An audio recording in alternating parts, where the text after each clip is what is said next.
말씀하고 계십니다. 주님은 그것을 좁은 문으로 들어가라, 그리고 넓은 문으로 인도하는 거짓 선지자들을 삼가라, 그리고 모래 위에 집을 세우지 말고 반석 위에 집을 세워라, 이런 식으로 반복해서 강조하고 있습니다. 결론이 굉장히 길어요. 그러니까 정말 예수님께서 얼마나 지금 강조하고 계시는지를 알아야 돼요. 이대로 살아야 된다는 거예요. 이대로. 이것이 구원받은 자의 삶이기 때문에 이대로 살아야 된다는 거예요. 그래서 우리가 지난주에 거짓 선지자를 삼가라는 말씀을 살펴봤죠. 그 거짓 선지자들을 어떻게 분별할 수 있다 그랬어요? 그들의 열매로 그들을 알리라 그랬어요. 열매가 무엇이라고 했습니까? 그들이 가르치는 교리라고 그랬죠. 가르침. 그래서 그 사람들이 훌륭하건 안 훌륭한 건 어쨌든 가르치는 게 틀리면 어때요? 무조건 아니에요. 거짓 선지자. 그 다음에 가르침이 올바르더라도 그 다음에 두 번째로 봐야 될 것이 뭐예요? 그들의 행실인데 구원받은 사람이나 안 받은 사람이나 똑같이 할 수 있는 그런 행실 말고 꼭 구원받았기 때문에 나오는 행실, 이것을 분별해야 된다 그랬죠. 주님이 이제 표현을 바꾸어서 이 말씀을 다시 한번 강조하십니다. 거짓 선지자들을 삼가라, 이 말씀을요, 표현을 바꾸어가지고 다시 한번 강조를 하십니다. 나더러 주여 주여 하는 자마다 다 천국에 들어갈 것이 아니요 다만 하늘에 계신 내 아버지의 뜻대로 행하는 자라야 들어가리라, 이렇게 말씀하십니다. 주님은 지금 거짓 선지자들에 대해서 자세히 말씀하고 계세요. 지금 15절부터 시작해서 23절까지. 이게 중요해요, 안 중요해요? 엄청 중요해요. 산상수 길지도 않은 그 내용 가운데 거짓 선지자들을 조심하라는 말씀을 이렇게 길게 반복해서 막 하고 계시는 거예요. 의도가 또 좀 있어요. 거짓 선지자들의 잘못된 점을 막 얘기하시면서 우리들 보고 우리들 자신을 돌아보라는 그런 이제 의도가 있어요. 주님의 의도가. 그래서 우리 이 말씀의 의미를 우리 함께 생각해 보면서 우리가 어떻게 거짓 선지자들을 분별하고 또 우리 자신을 또 분별하고 점검하고 또 좁은 문으로 좁은 길로 가기를 힘써야 될 것인지 한번 생각해 보도록 하겠습니다. 나더러 주여 주여 하는 자마다 다 천국에 들어갈 것이 아니요 그랬어요. 나더러 주여 주여 하는 자마다, 이 말은요 굉장히 훌륭한 신앙처럼 보여도 그렇게 우리가 이해하면 됩니다. 굉장히 긍정적인 것이죠. 정말 누가 보기에도 훌륭한 신앙, 누가 보기에도 인정받을 만한 그런 신앙을 가지고 있더라도 그런 뜻이죠. 다 천국에 들어가는 것은 아니다. 자, 이것이 이제 구체적으로 살펴보면요, 나더러 주여 주여 하는 자는 첫 번째로 올바른 신앙 고백을 하는 사람을 가리켜요. 올바른 신앙 고백을 한다고 해서 다 천국에 들어가는 것이 아니다. 자, 예수님을 향해서 뭐라고 불러요? 주여! 이렇게 부른단 말이에요. 예수님을 주여 이렇게 부르는 것은요, 예수님이 어떤 분인가를 알고 올바른 신앙 고백을 한다는 뜻이에요. 당시에 예수님을 주여라고 부를 수 있는 것은 굉장한 신앙 지식을 가진 사람입니다. 올바른 신앙 고백을 하는 사람이에요. 신약 성경에서 주여라고 하는 표현은 구약 성경의 여호와라는 이름과 같은 거예요. 여호와라는, 구약 성경의 여호와라는 그 하나님의 이름이 신약 성경에 무엇으로 바뀌었죠? 헬라어로는 크리오스라고 하는데 주라는 표현으로 바뀌었어요. 그러니까 예수님을 주여라고 부르는 것은 예수님을 하나님으로 인정한 거예요. 굉장하죠?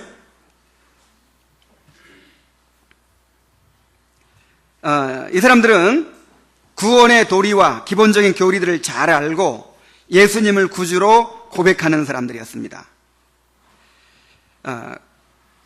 그런데 이렇게 성경을 바로 알고 올바른 신앙을 고백한다고 해서 다 구원받은 사람이 아니라는 거예요.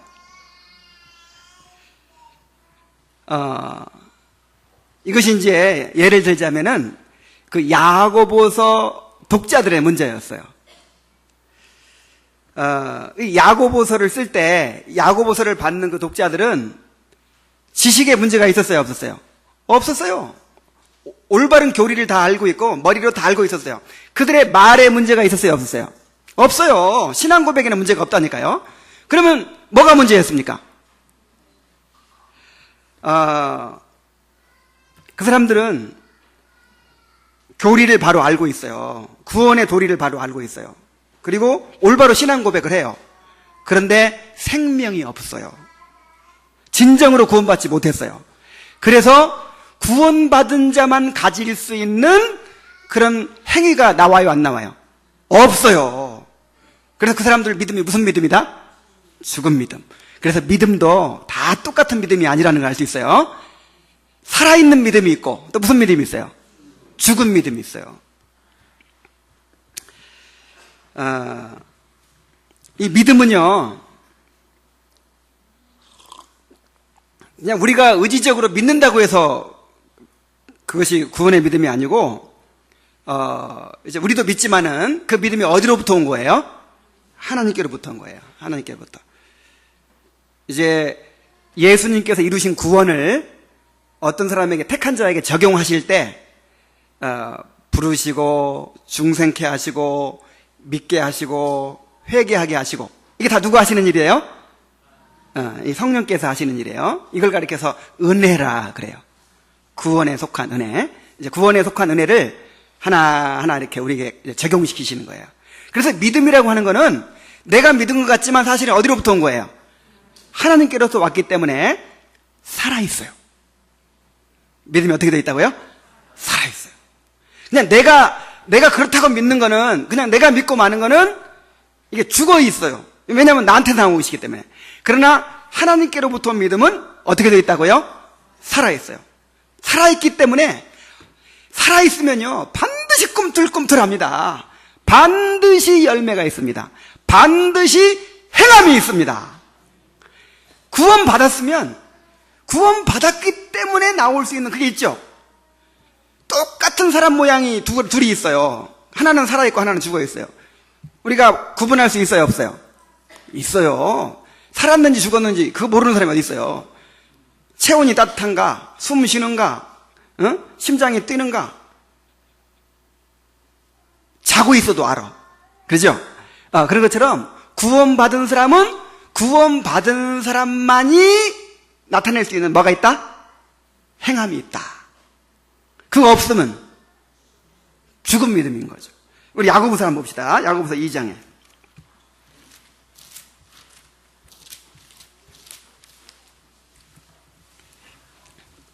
야고보서 2장.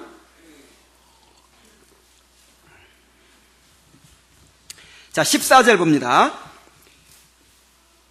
내 형제들아, 만일 사람의 믿음이 있노라 하고 행함이 없으면 무슨 유익이 있으리요? 그 믿음이 자기를 구원하겠느냐? 그러니까 이 행함이 없으면 구원받을 수 있다는 거예요, 없다는 거예요? 이 행함이 무슨 행함인지 지금 다시 설명 안 해도 되겠죠? 구원받은 자만이 가질 수 있는 그런 행함. 17절. 이와 같이 행함이 없는 믿음은 그 자체가 죽은 것이라. 20절.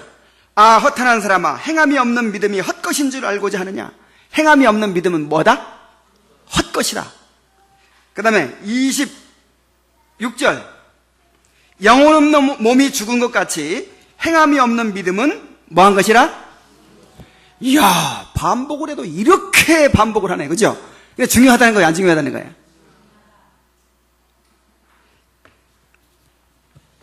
그래서 교리를 다 알고 복음의 진리를 알고 올바른 신앙 고백을 했더라도 했다고 해서 다 어디 가는 것은 아니다? 천국에 가는 것은 아니다.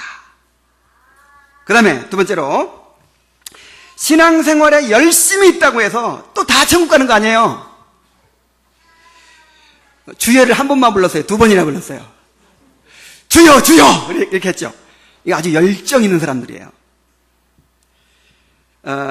찬양도 뜨겁게 하고 말씀도 뜨겁게 받고 열심히 예배에 참석하고 아주 그냥 열정적인 사람들이에요. 이 참된 신앙에는 반드시 이런 거룩한 감정이 있습니다.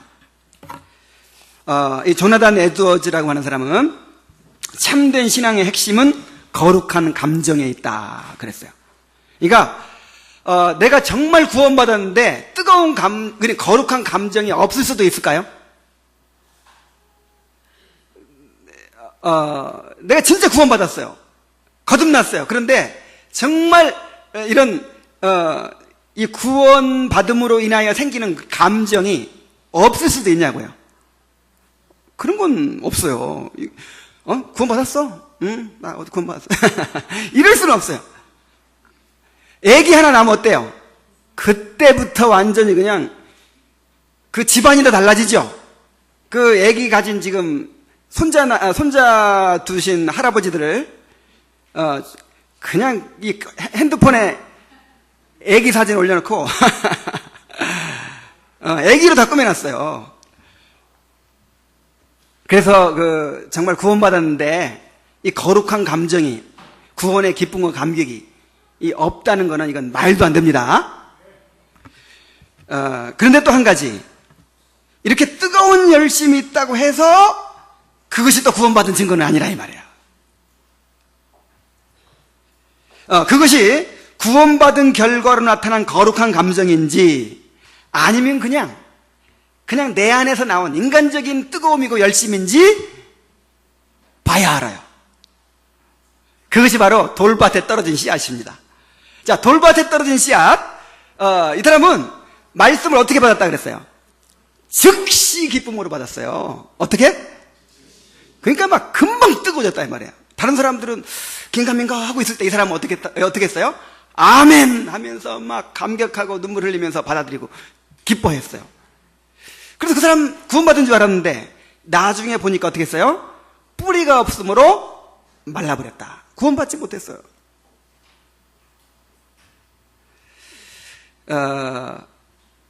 너무 제가 이 구원파 얘기를 해가지고 이 구원파 분들한테 참 미안합니다. 그런데 너무 좋은 예가 돼가지고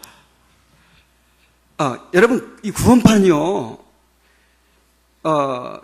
당신 구원 받았습니까? 물어보잖아요. 그래 구원 받았습니다. 그러면 그 다음에 또 물어보는 게 뭐냐면 어떻게 구원 받았습니까? 이렇게 물어봐요. 구원 간증을 해보라 그래요.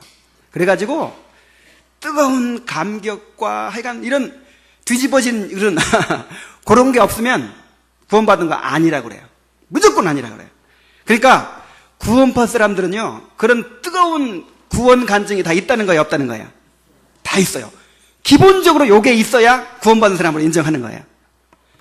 그러면 구원받은 사람들은 다 구원받았나요?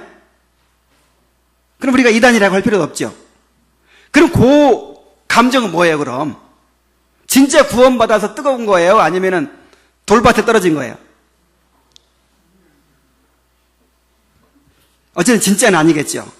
그래서 주여 주여 하는 이런 뜨거운 열심이 있다고 해서 다 천국에 들어가는 것은 아니다. 그 다음에 중요한 직분을 가졌다고 해서 또 다 천국에 들어가는 것이 아니에요. 이 사람들은 어떤 사람들이었습니까? 22절에 그날에 많은 사람이 나더러 이르되 주여 주여. 보통 주님을 두 번씩 부르네 전부 다 주여 주여. 우리는 한 번씩만 부르는데 우리가 주의 이름으로 선지자 노릇하며 주의 이름으로 귀신을 쫓아내며 주의 이름으로 많은 권능을 행하지 아니하였나이까 하려니. 그러니까 이 사람들은 무슨 직분을 가진 사람이에요? 주의 이름으로 선지자 노릇했으니까 적어도 목사 아니면 무슨 부흥사, 선교사, 하여간 뭔가 이렇게 사역하는 사람들이죠. 사역자들이었어요. 그러나 이런 직분을 가졌다고 해서 다 천국에 들어가는 것이 아니란 말이에요. 오늘 한국교회의 문제는 복음이 제대로 전해지지 않아서 이 거듭나지 못한 교인들이 이제 이 교회를 이루고 있다는 거, 이것이 근본적인 문제인 거예요. 거듭나지 않은 집사, 거듭나지 않은 장로, 거듭나지 않은 그런 재직들, 이 교회를 운영합니다. 그러니까 어떻게 운영하겠어요? 인간적인 원리로 운영할 수밖에 없죠. 그래서 한국 교회가 이렇게 부패하고 또 타락한 거예요. 근데 이렇게 만든 사람들이 누구예요?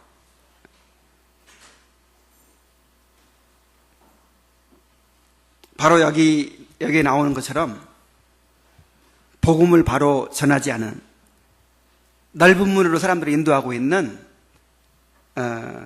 그런 거듭나지 않은 그런 목사들이 문제인 거예요.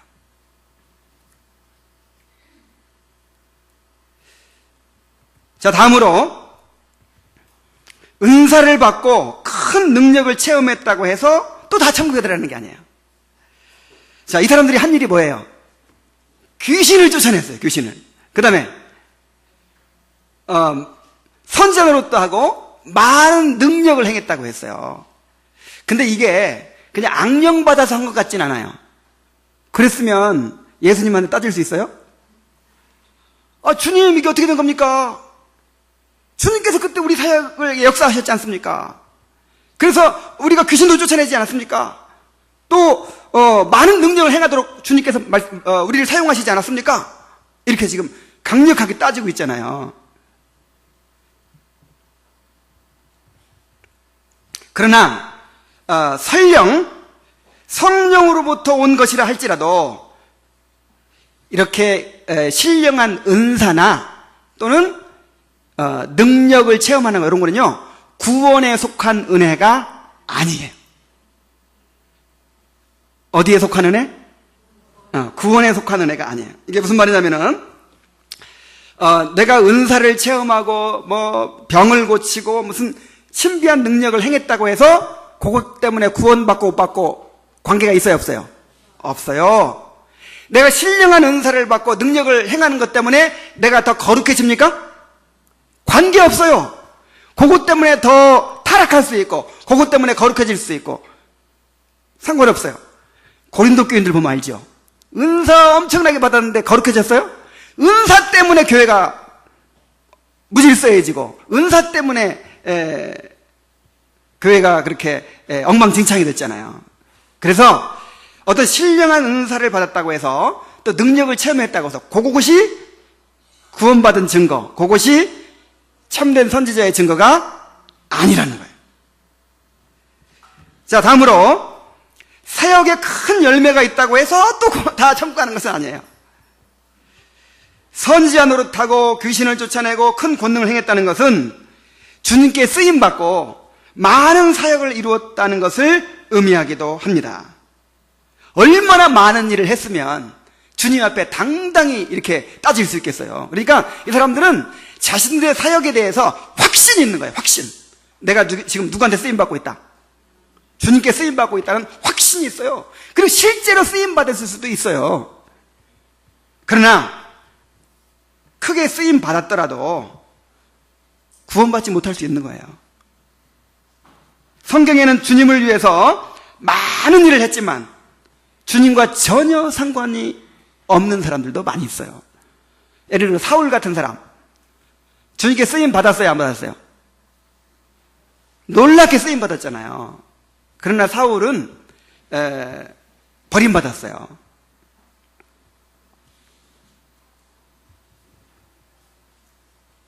자, 그렇다면 도대체 천국에 들어가는 사람은 어떤 사람이에요?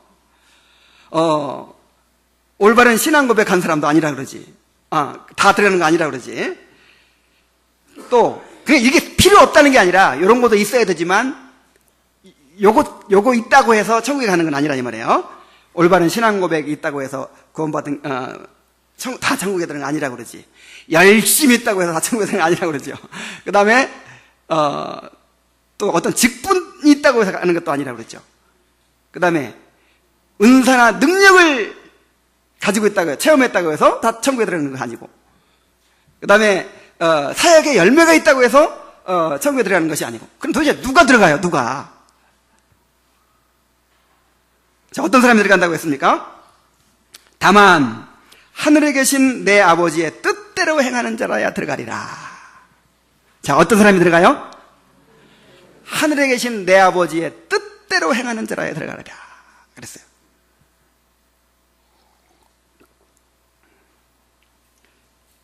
많은 사람들이 이 구절을 근거로 이 행위 구원을 주장합니다. 자, 이거 봐라. 뭐 해야 들어간다? 아버지의 뜻대로 행하는 사람이 들어간다. 너 지금 아버지의 뜻대로 다 살고 있느냐? 자신이 없어요. 내가 아버지 뜻이 뭔지 가르쳐 줄 테니까 이리 와. 그래가지고 신천지에서 미혹해 가는 거예요. 여러분 정말 아버지의 뜻대로 살고 있습니까? 이거 자신이 없어요. 이거 지금 위험한 사람들이야. 신천지 사람들이 와서 아버지의 뜻대로 하고 있습니까? 물어보면은 난 아버지 뜻대로 살고 있다고 이렇게 얘기해야지. 이렇게 자신이 없으면 다 불안해요. 많은 이단들이 이 말씀을 가지고 이렇게 사람들을 미혹합니다. 그런가 하면, 자, 구원은 믿음으로 받지만, 구원은 믿음으로 은혜로 받지만, 그 구원을 유지하는 것은 천국 백성답게 사는 데 있다. 이렇게 가르치는 사람도 있어요. 제가 이제 페이스북에 글을 자주 올리는데, 거기서 안식교 목사들도 이제 만납니다.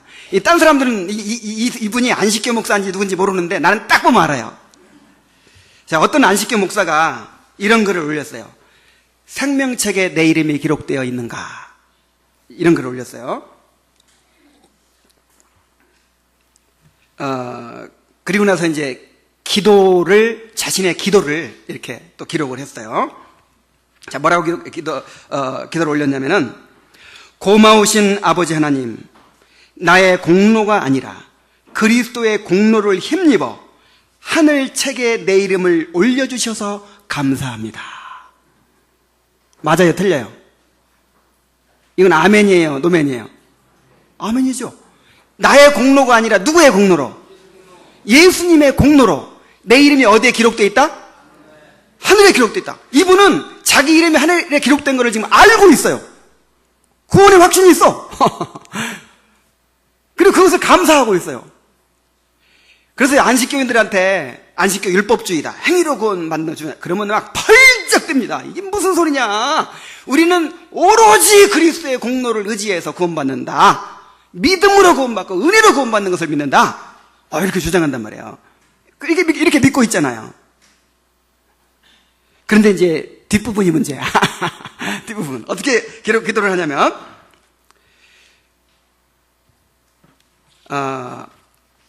그 생명책에서 이름이 흐려지지 않도록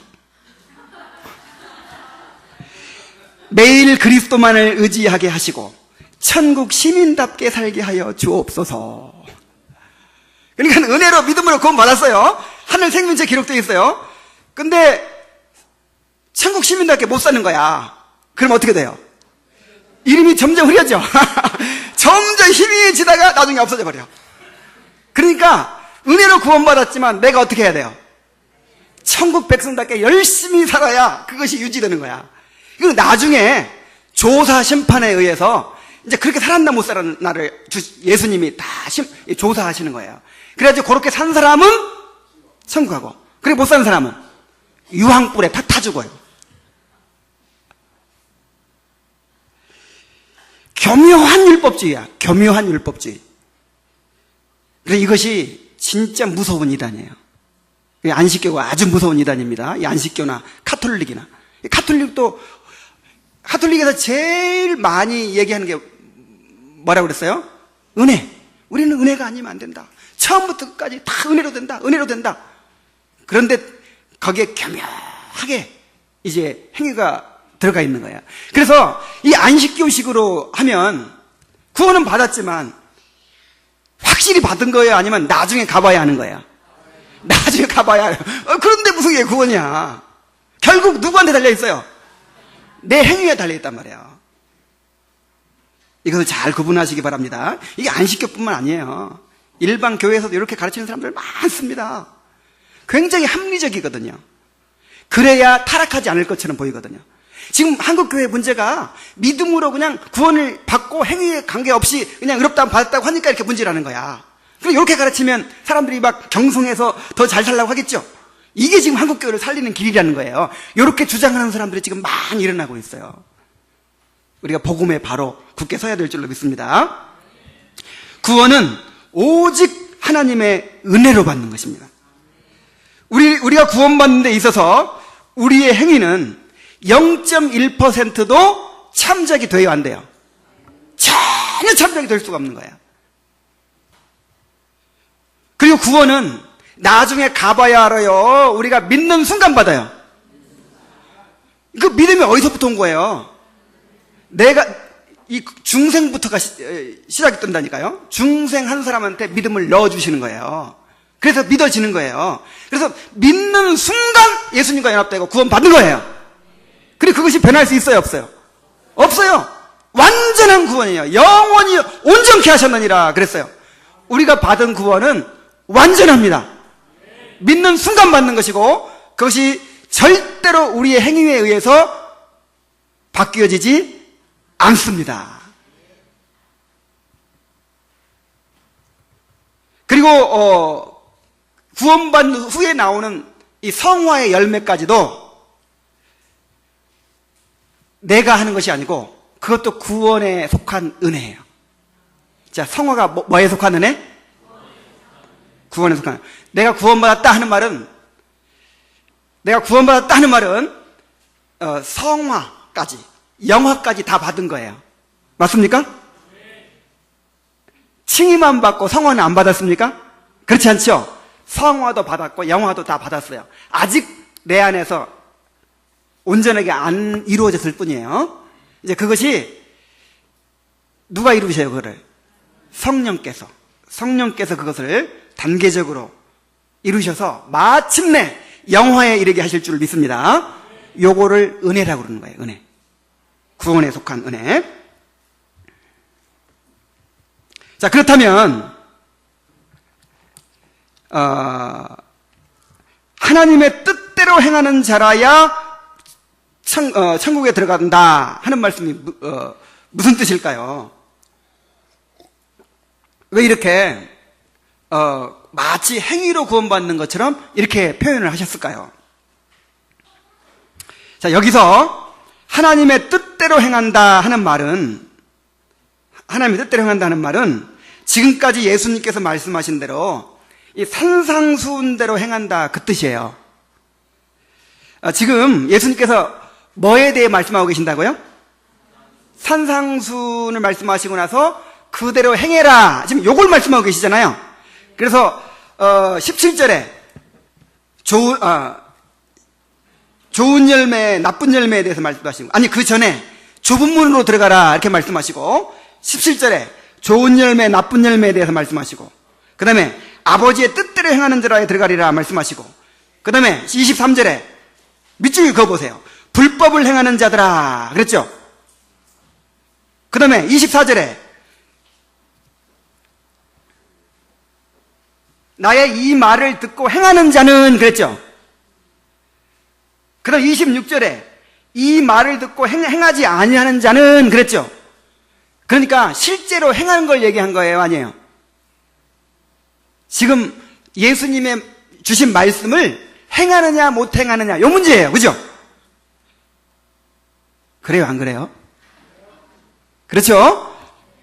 지금 예수님의 말씀을 행하느냐 못 행하느냐, 좁은 문으로 들어가는 말도 행하느냐 못 하느냐 이 문제고, 좋은 열매 나쁜 열매도 예수님께 주신 말씀을 행하느냐 못 행하느냐 이 문제고, 맞죠? 내 말을 듣고 행하는 자는 반석에 집을 짓는 자고, 듣고 행치 않은 자는 모래에 집을 짓는 자고, 지금 행하는 문제잖아요. 그래서 이 말씀은 예수님께서 주신 산상수훈대로 행하라 그런 말씀이에요. 그러면 산상수훈대로 행한다는 게 또 뭐예요? 산상수훈대로 행하라는 게 뭐예요? 제가 이 말씀 한 번 더 드리면 이제 한 100번째 됩니다. 자, 산상수훈의 내용이 뭐라 그랬어요? 너희 의가 서기관과 바리새인보다 더 낫지 못하면 천국에 간다 못 간다? 결단코 천국에 들어가지 못한다. 그러니까 우리 의가 서기관과 바리새인보다 더 나아야 된단 말이에요. 이 말이 무슨 말이라고 그랬어요? 서기관과 바리새인보다 더 노력해라 그 말이라고 그랬어요? 우리 의로는 안 된다 이 말이야. 누구의 의로만 된다? 하나님의 의로만 된다. 예수 믿고 구원받아야 된다 이 말이에요. 예수 믿고 구원받아야 그 결과로 성화의 열매가 따라올 수 있다 이 말이에요. 그래서 우리 진용식 목사님이 이 말씀을 이렇게 가르쳐 주시잖아요. 요한복음 6장 39절부터 40절 말씀 보겠습니다. 요한복음 6장.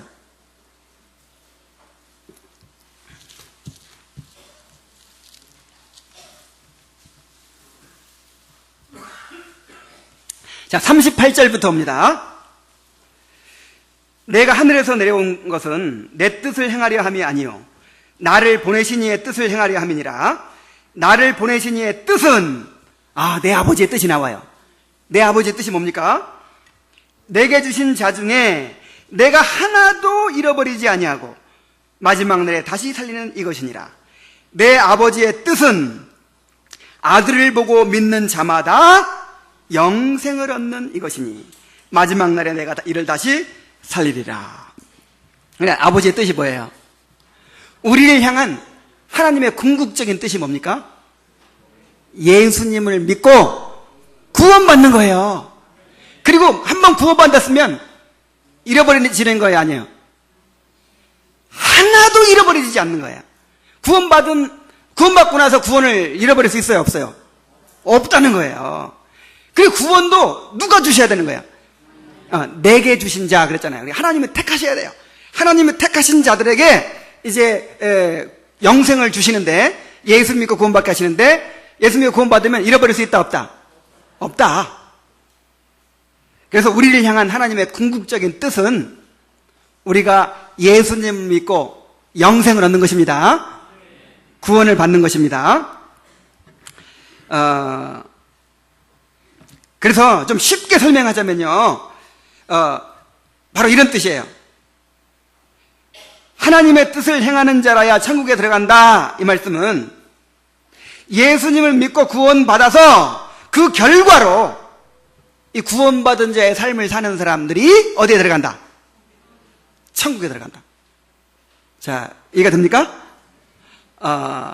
예수님을 믿고 값없이 구원받은 사람들이, 그리고 구원받은 사람들은 자연히 뭐가 나오게 돼 있어요? 구원받은 자의 삶이 나오겠죠. 요게 산상수훈이에요. 요게. 그렇게 행하는 자들이 어디 간다? 천국에 들어간다.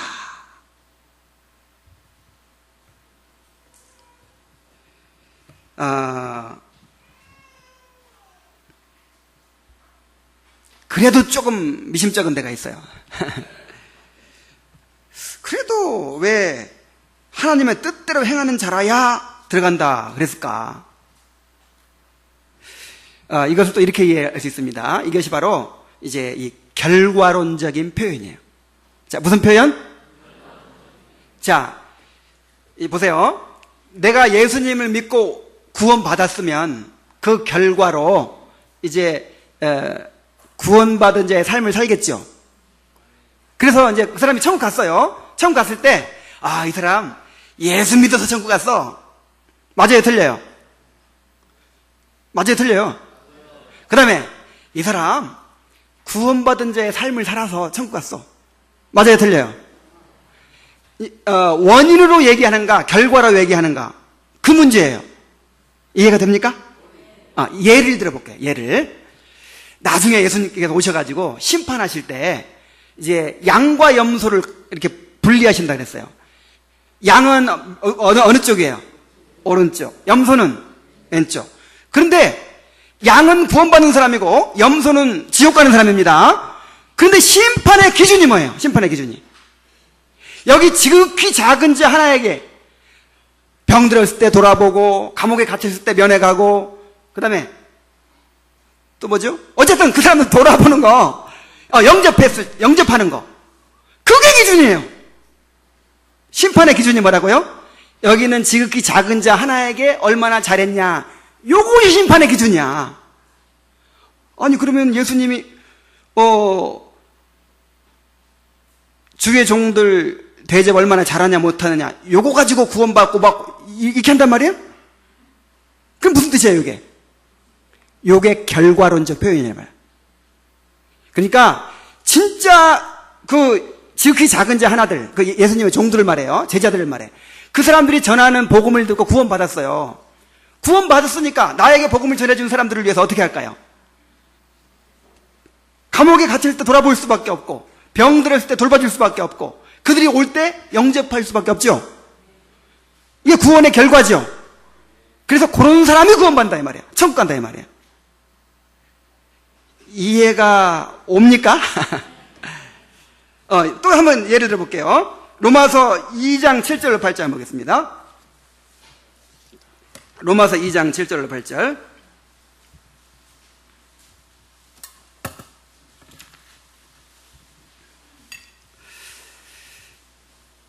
참고 선을 행하여 영광과 존귀와 썩지 아니함을 구하는 자에게는 영생으로 하시고, 오직 당을 지어 진리를 따르지 아니하고 불의를 따르는 자들에게는 진노와 분노로 하시리라. 자, 이 구절만 딱 보면 이게 뭐예요? 구원받는 조건이 뭐예요? 영생 얻는 조건이 선을 행하는 거네. 그죠? 그래서 이런 구절들을 가지고 이제 그 율법주의를 주장하는 사람들이 다 근거로 삼는 거예요. 명백히 그렇잖아요. 참고 선을 행하여 영광과 존귀와 썩지 아니함을 구하는 자에게는 뭘로 하시고? 영생으로 하시고. 그리고 영생 얻으려면 뭐 해야 돼요? 선을 행해야지. 그래서 이 말이, 이런 표현이 바로 결과론적인 표현이라 이 말이에요. 구원받았기 때문에. 이게 구원받은 자의 삶이에요. 여러분, 영생 얻은 사람은요, 주님과 함께 고난받는 걸 참겠죠. 그리고 선을 행하겠죠. 그 다음에 영광과 존귀와 썩지 아니함을 구하겠죠. 이게 구원받은 자의 삶이잖아요. 그러니까 진짜 구원받은 사람들이란 뜻이죠. 이런 표현들이 굉장히 많습니다. 다 무슨 표현이다? 결과론적인 표현이라 이 말이에요. 예를 들어서 마태복음 24장 13절에 그러나 끝까지 견디는 자는 구원을 받으리라 그랬어요. 끝까지 견디는 자는 구원을 받으리라. 그러니까 끝까지 견디면 구원받고, 못 견디면 구원 못 받아요. 못 견디면 못 받고, 견디면. 그럼 누구한테 달린 거예요? 내가 견디느냐 못 견디느냐에 달린 거야. 이게 무슨 뜻이에요? 결과론적인 표현이에요. 진짜 구원받은 사람은 어떻게 돼 있어요? 끝까지 견디게 돼요. 이걸 가리켜서 성도의 견인 이렇게 말하는 거예요. 아까 구원에 속한 은혜라는 말을 했죠?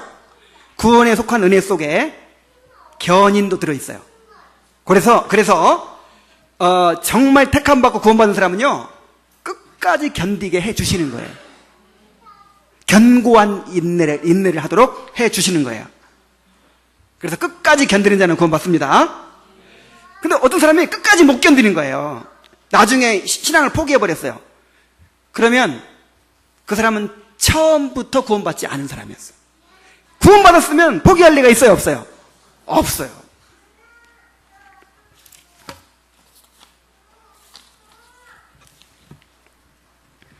자, 우리가 구원받았다고 하는 것은요, 구원에 속한 모든 은혜를 받았다는 뜻입니다. 자, 우리 한번 따라해 봅시다. 구원에 속한 은혜.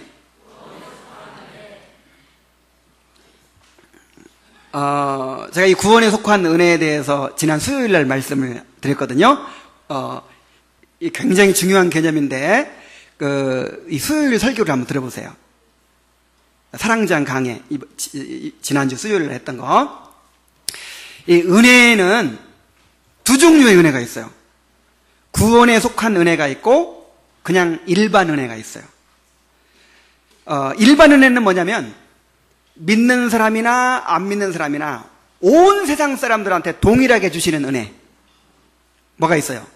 햇빛을 햇빛과 비를 믿는 자나 안 믿는 자나 선인이나 악인이나 동일하게 주죠.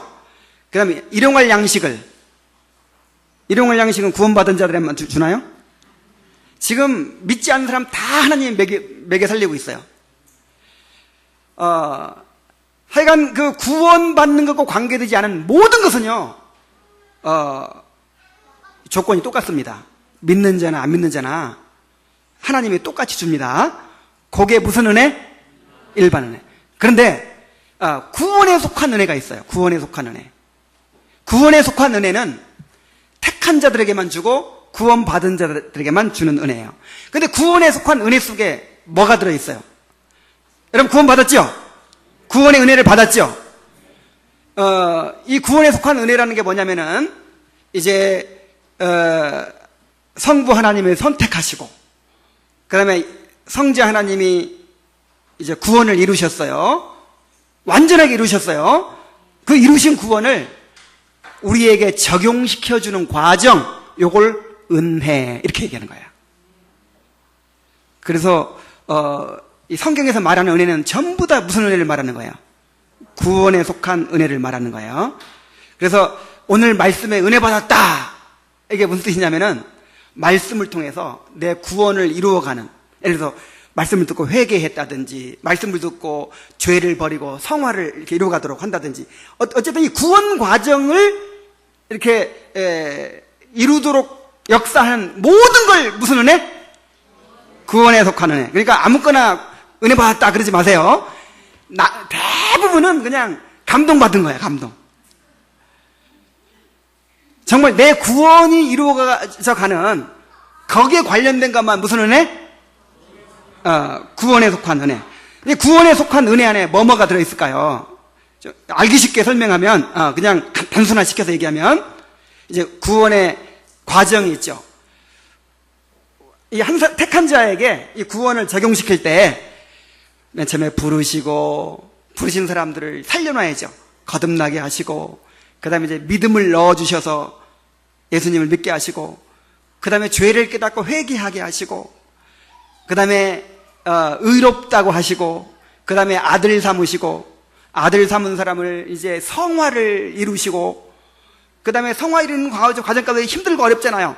그러니까 견고한 인내, 견인을 주시고, 그래가지고 결국 완성이 뭐예요? 영화가 이루어지게 하시는 거예요. 이게 전부 다 무슨 은혜? 그러니까 구원받았다 하는 말은 우리가요 이 안에 있는 걸 이미 다 받은 거예요. 양자됨 받았어요, 안 받았어요? 의롭다 하심 받았어요, 안 받았어요? 성화 받았어요, 안 받았어요? 받았어요, 성화도. 그 다음에 견인 받았어요, 안 받았어요? 받았다니까요. 하나님의 사랑 받았어요, 안 받았어요? 이게 다 구원에 속한 은혜예요. 이미 받았습니다. 그리스도 안에서 하늘에 속한 모든 신령한 복을 다 받았어요. 그의 신기한 능력으로 생명과 경건에 속한 모든, 뭐라 그랬지? 모든 것을 주셨다. 생명과 경건에 속한 모든 것을 주셨다. 그러니까 여러분, 성화도 받았어요, 안 받았어요? 이미 받았어요. 받았는데 이것이 이제 우리가 주님을 알므로, 주님을 알아감으로 드러나는 거예요. 사자 새끼가 있어요. 사자 새끼가 있는데 사자 같지 않죠? 고양이 같죠, 그냥. 근데 이미 사자는요, 사자 어미의 맹수의 성품 모든 걸 다 받았어요. 받았어요, 안 받았어요? 언제 나타나요? 커가면서 나타나요. 없던 것이 오는 것이 아니고 이미 받았어. 자라가면서 드러나게 되는 거예요. 정말 구원받은 사람들은 이미 구원에 속한 은혜를 다 받은 거예요.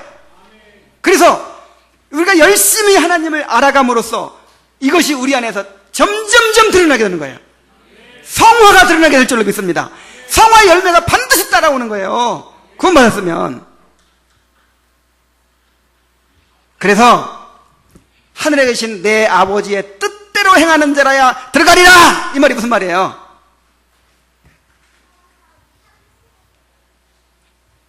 정말 예수님을 믿고 구원받은 사람들은 다 구원에 속한 은혜를 받았으니까 이제 거기서 뭐가 나온다고요? 성화도 나오고 견인도 나오고 사랑도 나오고 인내도 나오고 하나님 뜻대로 그렇게 다 이루어지겠죠? 그 완성이 뭐예요? 영화잖아요. 영화는 믿는데 왜 성화는 못 믿어요? 영화 될 거예요? 안 될 거예요? 그럼 영화는 뭘 거쳐야 영화가 되는 거예요? 성화 거쳐 영화 되는 거예요. 그래서 정말 구원받은 사람은 반드시 성화의 열매가 따라오는 것입니다. 그래서 이렇게 표현한 거예요. 하나님의 뜻대로 행하는 자라야 천국에 들어간다. 이 산상수훈대로 행하는 자가 천국에 들어간다. 이제 말씀을 맺겠습니다. 넓은 문으로 인도하는 거짓 선지자들을 어떻게 우리가 분별할 수 있습니까? 신앙 고백으로도, 열심으로도, 은사와 능력으로도, 직분으로도, 사역의 열매 같은 것으로도 우리가 알 수 없어요. 무엇으로 알 수 있습니까? 열매로 하는 거예요. 열매로. 하나님 뜻대로 행하는 것으로 알아요. 이거 같은 말이죠? 같은 말이에요? 틀린 말이에요? 같은 말. 열매로 알아요. 하나님 대로 행하느냐 보면 알아요. 왜냐하면 진짜 구원받은 사람들은 그렇게 하면 되겠다니까. 그것이 바로 이제 구원받은 자, 정말 구원받은 자는 구원받은 자의 모습이 나타나요. 그게 팔복이에요. 심령이 가난한 자가 되고, 애통하는 자가 되고, 의에 줄이고 목마른 자가 되고, 온유한 자가 되고, 긍휼히 여기는 자가 되고, 또 마음이 청결한 자가 되고, 화평케 하는 자가 되고, 그 다음에 의를 위하여 핍박을 받는 자가 돼요. 요게 이제 구원받은 자의 영적인 특성이라고 그랬죠? 그리고 그런 영적인 특성을 가지다 보니까 이제는 예수님께서 말씀하신 산상수훈대로 살아가는 거예요. 그러니까 산상수훈 살아간다고 하니까 완벽하게 산다는 뜻이 아니고 그런 삶을 추구해 가는 거예요. 끊임없이 깨어지고 넘어지고 하나님의 은혜를 구하면서 끊임없이 그 산상수훈대로 살아나가는 거예요. 이것이 바로 참으로 구원받은 자의 삶인 줄로 믿습니다. 넓은 문으로 인도하는 거짓 선지자들을 잘 분별하고 좁은 문, 좁은 길로 가기를 힘쓰는 그런 성도들 되시기 바랍니다. 기도하겠습니다. 하나님 아버지, 이토록 자세하게 우리에게 거짓 선지자들을 분별할 수 있는 또 방법을 가르쳐 주시고 우리 자신의 신앙을 돌아보고 또 점검할 수 있도록 인도해 주신 것을 감사드립니다. 주님께서 우리에게 주신 구원은 너무나도 놀라운 것입니다. 이 구원의 은혜 속에 모든 것이 다 들어있습니다. 아버지 하나님, 정말 이 구원의 능력이, 구원의 열매가 드러나는 삶을 살 수 있도록 우리가 부지런히 하나님 알아가게 하여 주옵소서. 예수님의 이름으로 기도하옵나이다. 아멘. 찬송하시겠습니다. 예. 광고했어요.